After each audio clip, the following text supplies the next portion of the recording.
Hello students, मैं Robin Gupta MGHM inter college Maharana Etah से आप सभी लोगों का एक बार फिर स्वागत करता हूं। आज मैं आपको बताता हूं प्रश्नावली 5.3 के कुछ एक्स्ट्रा क्वेश्चंस, क्योंकि मैंने आपको पिछले वीडियो में भी बताया था इस प्रश्नावली के कुछ एक्स्ट्रा क्वेश्चंस वो भी आपको बताऊंगा। उसमें भी वैसे एक क्वेश्चन मैंने बताया था। अब देखिए उसमें से ही जो एक्स्ट्रा क्वेश्चंस हैं, सबसे पहले मैंने यहां पे लिखा y equal to under root sine x plus फिर एक under root sine x plus फिर एक under root sine x plus, और यही चीज अगर अनंत तक हो, यानी अंडर रूट के अंदर साइन एक्स प्लस फिर under root sine x plus फिर अंडर रूट एक साइन एक्स प्लस फिर एक और अंडर रूट आएगा साइन एक्स, यही चीज अगर अनंत तक हो तो इस तरीके के फलन का अवकलन हम कैसे कर सकते हैं। तो इसमें आपको सबसे पहले यही चीज ध्यान देनी है, इस तरीके के क्वेश्चंस में कोई भी क्वेश्चन जहां से रिपीट होना शुरू होता है वो चीज हमें ध्यान देनी है। रिपीट होने का मतलब है, अब देखिए जैसे कि यहां अंडर रूट साइन एक्स, ये क्वेश्चन यहां से स्टार्ट है, प्लस फिर ये देखिए यहां से रिपीट होना शुरू हो गया। तो ये जहां से रिपीट होना शुरू होता है वो मान को हम y लिख सकते हैं। अभी बताता हूं ऐसा क्यों किया। वो देखिए मैंने यहां पे सीधा लिखा, देखिए अंडर रूट से स्टार्ट था, ये अंडर रूट के अंदर साइन एक्स यहां से था स्टार्ट, प्लस ये दोबारा देखिए अंडर रूट के अंदर साइन एक्स यहां से स्टार्ट हो गया। तो इसका मतलब ये जो पूरा मान है, देखिए मैं ब्रैकेट लगा के समझाता हूं, ये जो पूरा मान है ये आपका y के इक्वल हो गया, यानी इस पूरी ब्रैकेट की जगह मैंने लिख दिया y। ऐसा क्यों किया ये भी आप देख सकते हैं, क्योंकि इस समय देखिए टोटल अनंत का मतलब है पदों की संख्या अनंत है। तो अनंत में से अगर हम एक पद कम भी कर दें, मान लीजिए मैंने ये वाला पद कम किया, तो अब भी ये पदों की संख्या कितनी रहेगी, अनंत। और इसका मतलब ये अगर ये भी पदों की संख्या अनंत है तो इसे हम y ही लिख सकते हैं, क्योंकि अनंत में से अगर हम एक पद माइनस भी कर दें तो भी वो अनंत ही माने जाएंगे। तो इसका मतलब यह हुआ y इक्वल टू इस फलन का मान under root sine x plus y, क्योंकि ये चीज भी y के इक्वल हो गई। अब देखिए हमें इसका अवकलन अगर करना है तो मैं एक काम करता हूं, यहां पे दोनों पक्षों का वर्ग किया, क्योंकि अंडर रूट का देखिए अवकलन करना थोड़ा टफ पड़ता है, तो हम दोनों पक्षों का अगर वर्ग कर दें यानी y square is equal to sine x plus y. ये देखिए, अब ये देखिए ऐसी समीकरण है जो मैंने आपको इसी प्रश्नावली में समझाए। हम इस समीकरण से y का मान अगर x के पदों में निकाल सकते हैं तो ये कहलाएगा स्पष्ट फलन। लेकिन देखिए यहां भी ऐसा मुश्किल होगा, क्योंकि मैं y का मान अगर आपसे कहूं x के पदों में निकाल दें वो बहुत टफ है, क्योंकि यहां भी y स्क्वायर है, y को मैं इधर लेना पड़ेगा और फिर y का मान x के पदों में निकालें तो वो एक द्विघातीय समीकरण बनेगी, उससे आसान इतना नहीं पड़ेगा। तो हम ये सीधी लाइन लिख सकते हैं दोनों पक्षों का x के सापेक्ष अवकलन करने पर। वो लाइन देखिए मैं नहीं लिख के दिखा रहा, अब मैं आपके सामने अवकलन ही करता हूं। वाई स्क्वायर का अवकलन पहले x की पावर n का किया तो वाई स्क्वायर का तो 2y ही होगा। अब हम घात का तो कर चुके, अब y का भी करेंगे तो वो कितना हो गया, dy अपॉन dx। क्योंकि मैंने ये बात बताई थी कभी भी अगर y का अवकलन करना है तो वहां dy अपॉन dx जरूर आएगा। तो वाई स्क्वायर का वो 2y और फिर y का किया तो dy upon dx equal to sine x का अवकलन cos x और y का किया तो dy अपॉन dx। अब देखिए यही मेथड था जो मैंने आपको कल भी बताया था, हम dy अपॉन dx वाले पद वो करेंगे सब एक तरफ। तो देखिए मैं ये काम करता हूं, 2y into dy upon dx minus dy upon dx equal to cos x। इसमें हमने dy अपॉन dx कॉमन लिया, यानी dy अपॉन dx ब्रैकेट में बचा 2y minus 1 equal to cos x। इसका मतलब dy अपॉन dx ये मान आ गया आपका cos x बटे 2y माइनस 1। ये हमारा उत्तर हुआ। यानी ये भी देखिए इसी तरीके की समीकरण थी, ये अस्पष्ट फलन था, लेकिन ये पहले आपको इस तरीके से लिख के दिया, हमने इसे इस तरीके से जब बनाया तो ये हो गया अस्पष्ट फलन, जो आप इसी प्रश्नावली में पढ़ते आए हैं। और मैंने इससे पिछली वीडियो में ही बताई थी। लेकिन यह आपको ध्यान रखना है कि कोई भी क्वेश्चन ये कहां से रिपीट होना शुरू होता है। अब देखिए मैं एक कोशिश और करता हूं यहां पे, क्वेश्चन नंबर सेकेंड। मैं एक क्वेश्चन और लिखता हूं, y इक्वल टू a की पावर x प्लस a की पावर x प्लस a की पावर x प्लस, और यही चीज ये देखिए अनंत तक अगर होती रहे, यानी a की पावर x प्लस फिर a की पावर x प्लस फिर a की पावर x प्लस, और ये अनंत तक हो, तो इसका मतलब है हम इसको भी y के रूप में ही लिख सकते हैं। अनंत वाला कोई भी क्वेश्चन अगर है अवकलन में, तो इसका मतलब यह है कि उसका मान हम y के पदों में ही निकाल सकते हैं, जैसे यहां किया। लेकिन हमें यह चीज देखनी है, कोई भी क्वेश्चन कहां से रिपीट होना शुरू हो रहा है। रिपीट का मतलब है, देखिए a की पावर x से स्टार्ट है, जैसे यहां sin x से स्टार्ट था, तो यहां a की पावर x से स्टार्ट है। अब दोबारा a की पावर x से कहां से स्टार्ट हुआ, वो यहां से हुआ। तो जैसे ही आपको ये लगे कि जहां रिपीट हो रहा है वहां आप एक ब्रैकेट लगा दें, जैसे मैंने यहां भी किया था, क्योंकि यहां से ही रिपीट होना शुरू हो रहा है, और ये लास्ट तक ब्रैकेट लगा दें। यही पूरा मान किसके इक्वल हो गया, y के, क्योंकि पदों की संख्या अनंत थी। अगर अनंत में हम एक भी पद कम कर दें तो भी पदों की संख्या कितनी होगी, अनंत। इसका मतलब है ये जो मान हुआ y इक्वल टू a की पावर, देखिए a की पावर x प्लस, इसलिए मैं कहता हूं ब्रैकेट लगाएं, क्योंकि इस ब्रैकेट को आपको रखना है y के इक्वल। यह आपका क्वेश्चन हुआ, यानी y इक्वल टू a की पावर x प्लस वाई। अब हम यहां अगर करते हैं कि दोनों पक्षों का x के सापेक्ष अवकलन करने पर, वो लाइन आप जरूर लिखें, तो मैं यहां पे देखिए अवकलन करता हूं, यानी कि dy अपॉन dx। तो पहले a की पावर x का, क्योंकि यहां तो श्रृंखला नियम लगेगा, यानी कि चेन रूल, पहले a की पावर x का, यानी कि a की power x into log a। वो देखिए मैंने यहां लिख दिया a की पावर x का, a की power x into log a। लेकिन इसका मतलब ये नहीं कि आपने a की पावर x का कर दिया, केवल वो लिख दिया। अब हमें इस ब्रैकेट का भी करना है, वो गुणा में आएगा। तो वो अगर गुणा में करता हूं तो वो कितना आता है, x का अवकलन तो 1 और y का अवकलन dy अपॉन dx। ये देखिए मैंने ब्रैकेट का भी कर दिया, क्योंकि x का मैंने कहा था याद रखें 1 होता है, और y का कितना होता है, dy अपॉन dx। अब आता है मेन क्वेश्चन कि हम dy अपॉन dx का मान कैसे निकालें। तो इसका मतलब ये हुआ, dy अपॉन dx का मान निकालने के लिए मुझे पहले इसकी गुणा करनी पड़ेगी, यानी ये जो बाहर लिखा है a की power x plus y into log a, इसकी गुणा अगर मैं 1 से करता हूं वो तो देखिए यही आ जाएगा, प्लस a की power x plus y into log a और dy अपॉन dx। ये मैंने यहां गुणा कर दिया, पहले इसकी गुणा 1 से की, वही आ गया, और फिर इसकी गुणा dy अपॉन dx से की, वही आ गया। अब मैं ये काम करता हूं, जब इस पद को हम इधर लेंगे, क्योंकि ये तो आपको करना है dy अपॉन dx वाले पद एक तरफ और बाकी सारे पद एक तरफ। इसका मतलब ये है, अगर मैं इसे लेता हूं माइनस में, तो मैं एक काम करता हूं, देखिए यहां थोड़ी जगह कम थी, हम dy अपॉन dx पहले ही कॉमन ले लेते हैं, तो यहां तो बचेगा देखिए 1, क्योंकि यहां तो dy अपॉन dx ही था, और ये चीज जब माइनस में आई और ये मैंने कॉमन ले लिया, तो यहां क्या बचा, a की power x plus y into log a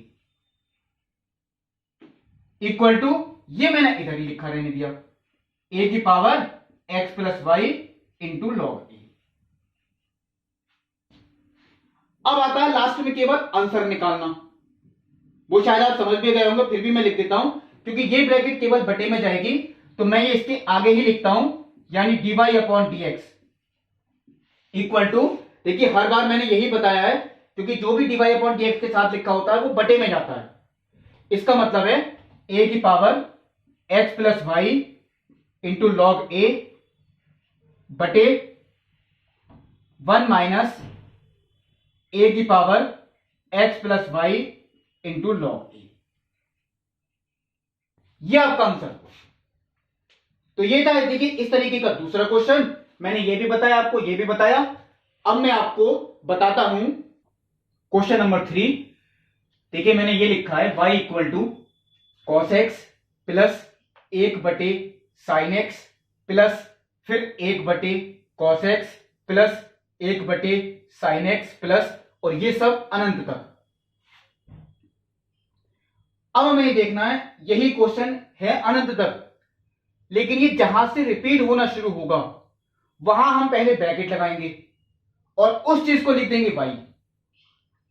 ये देखिए मैंने देखा ये cos x से स्टार्ट हुआ प्लस 1 बटे फिर साइन एक्स आ गया प्लस 1 बटे, यहां से देखिए रिपीट होना शुरू होता है, क्योंकि जहां से स्टार्ट है वहीं से देखिए रिपीट होना शुरू हो, तो इसका मतलब है ये पूरी मैंने एक ब्रैकेट लगाई, यानी ये पूरा मान किसका है, y का, यानी y equal to cos x plus 1 बटे साइन एक्स प्लस 1 बटे, देखिए 1 बटे साइन एक्स प्लस 1 बटे y, ये देखिए सही हुआ मेथड।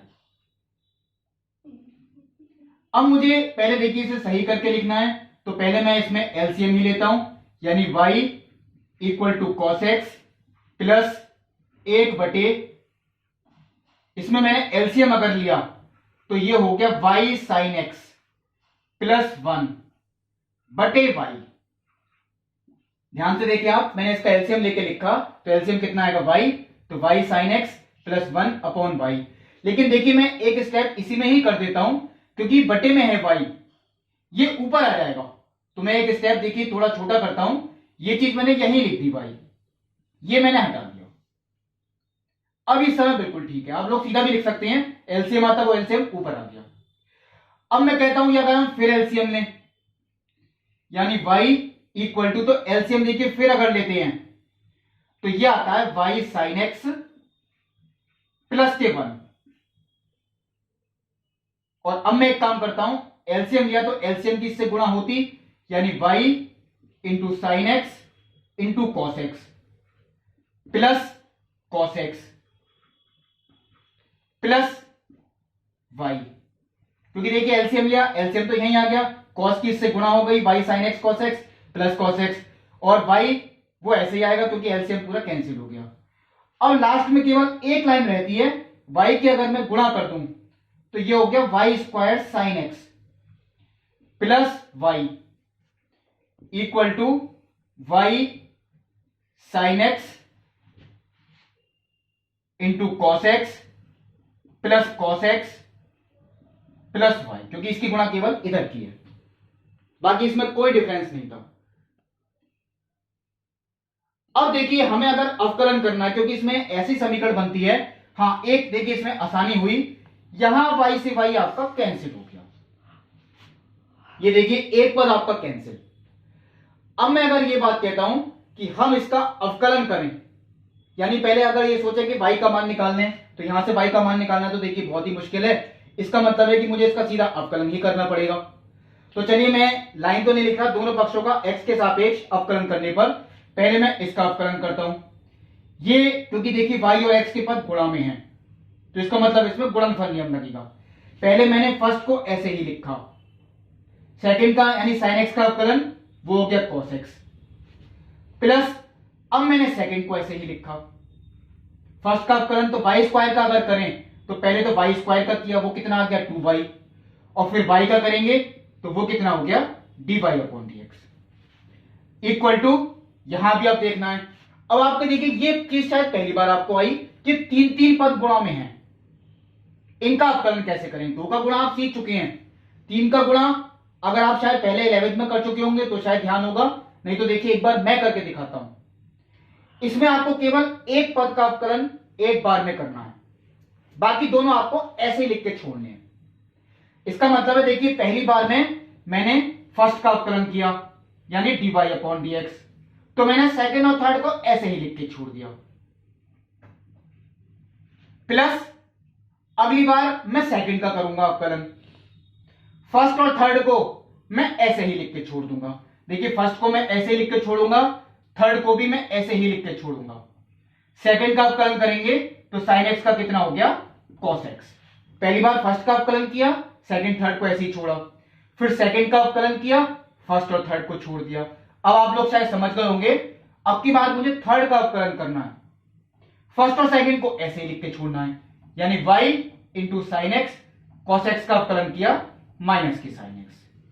अगर कभी भी इस तरीके का क्वेश्चन आए, तीन पदों की गुणा है, तो आप ऐसे ही कर लें। नहीं तो एक काम और कर सकते हैं, मैं y साइन एक्स पे ब्रैकेट लगा देता हूं, कॉस एक्स को मैंने अलग लिख दिया, इसे फर्स्ट मान लिया, इसे सेकंड, तो फर्स्ट इंटू सेकंड का लगा दें, उत्तर तब भी यही आएगा। तो बेहतर यह है अगर कभी तीन पद गुणा में हो या चार भी हो सकते हैं, तो एक बार में केवल एक का अवकलन करना है, बाकी को आप ऐसे ही लिख के छोड़ दें। अब एक लास्ट में रहता है केवल cos x का अवकलन, वो हो गया माइनस के sin x, वो मैंने यहां लिख दिया। अब इसे सॉल्व करने की बात आती है केवल, वो सॉल्व हम किस तरीके से करें, तो इसमें जितने dy अपॉन dx वाले पद हैं वो सब हम लिखेंगे एक तरफ, और ऐसे पद देखिए मुझे केवल ये दो नजर आते हैं। एक तो ये वाला पद, तो इसमें हमने dy अपॉन dx, और ये कितना है इंटू 2y साइन एक्स, और एक ये माइनस के dy upon dx into sine x cos x, ये मैंने पहले ही इधर लिख दिए क्योंकि इनमें dy अपॉन dx कॉमन लेना है। और बाकी जितने पद थे या जितने पद बचे हैं वो सब हम इधर लिखेंगे।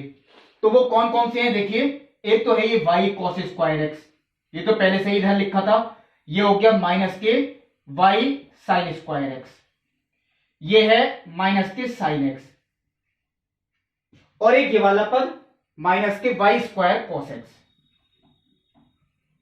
ये आपके टोटल पद थे। अब आता है आगे सॉल्व करने की बात, तो dy अपॉन dx मैंने कॉमन लिया, यहां हो गया 2y into sine x minus sign x into cos x. देख सकते हैं आप dy अपॉन dx कॉमन, बाकी चीज मैंने ब्रैकेट में लिख दी। अब आती है इधर की बात, तो इधर मैं चाहे ऐसे भी लिख सकता हूं, नहीं तो एक काम और होता है इधर, इन दोनों में देखिए क्योंकि y कॉमन है तो ब्रैकेट में बचेगा cos square x minus sine square x. ये इसलिए मैंने किया क्योंकि एक सूत्र है जो आप लोग 11वीं क्लास में पढ़ चुकी। बाकी देखिए मैं ऐसे ही कॉपी कर रहा हूं, साइन एक्स और माइनस के y square cos x, cos square A minus sine square A, ये सूत्र होता है cos 2a का, ये इसलिए मैंने लिखा। और अब लास्ट लाइन देखिए मैं लिखता हूं, यानी dy upon dx equal to y, तो मैंने बताया देखिए ये तो सूत्र है cos 2x का, बाकी माइनस के साइन एक्स माइनस के y स्क्वायर cos x बटे,